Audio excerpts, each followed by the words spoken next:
Let me begin, Mr. Vice President, with I'm sure you have seen the largely peaceful protests in Milwaukee and around the country. And you hear the calls from the Black Lives Matter movement that are growing louder and more diverse. Do you think we are at an inflection point right now to bring real reform, real change to policing, especially in the area of use of force?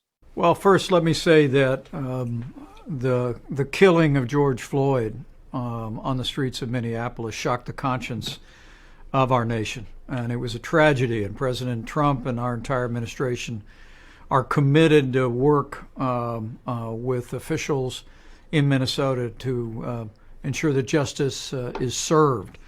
We're also involved in conversations with law enforcement and with community leaders all across the country to determine the best way for us to move forward.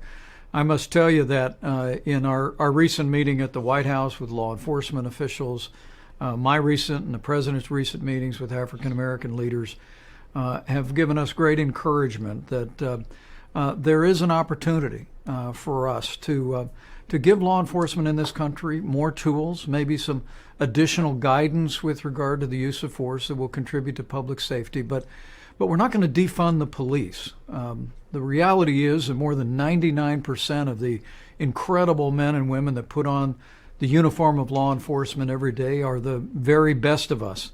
But we're going to listen to them. We're going to determine the best way that we can better equip them with additional resources for training and other forms of guidance that will make it possible for them to continue to do the job that, as I said, virtually every law enforcement officer does every day. When they go out, they risk our lives to protect and serve our families. But, I also hope, Charles, that we don't stop there. One of the things about this administration that we're most proud is that with the economic reforms the president advanced, supported by the people of Wisconsin in the 2016 election, we saw the lowest unemployment rate ever recorded for African Americans. We've been expanding educational choice for inner city families around the country, an initiative that was really pioneered right here in the state of Wisconsin. We've expanded opportunity zones to create jobs and investment in our inner cities, and we've already passed criminal justice reform. We're determined to look at this moment, to see it as an opportunity for real change, but we want real change that will improve the quality of life, the prosperity, and the security of our African American families and all of the families that occupy our major cities and towns. So let me ask you a little bit more about that, because Milwaukee is seen as one of the most racially segregated cities in America. Systemic racism, institutional racism are at the root of the problem. The president today is expected to talk about proposals that will address historic economic, health, and justice disparities.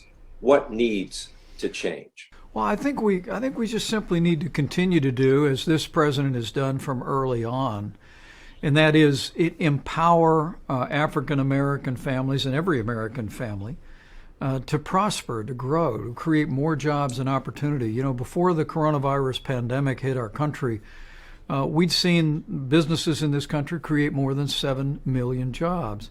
As I mentioned, we also saw the lowest unemployment rate ever recorded for African Americans. We were seeing opportunities open up for minority businesses across this country. Violent crime in particular, was declining in cities all across America. And that's the path we want to be back on. But we also want to be on that path of education reform.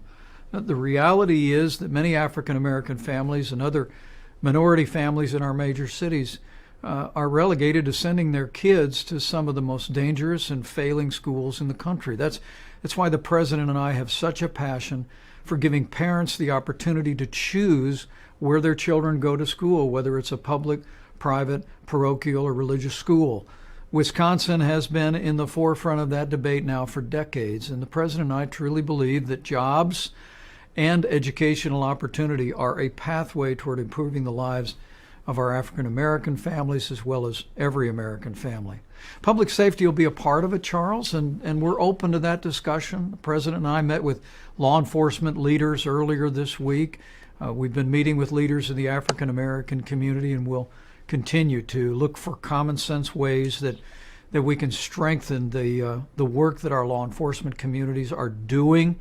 But our hope is that we don't stop there, and that we continue to pursue policies that will cause jobs and opportunity, educational attainment, and public safety to redound to our minority communities, including our African American community.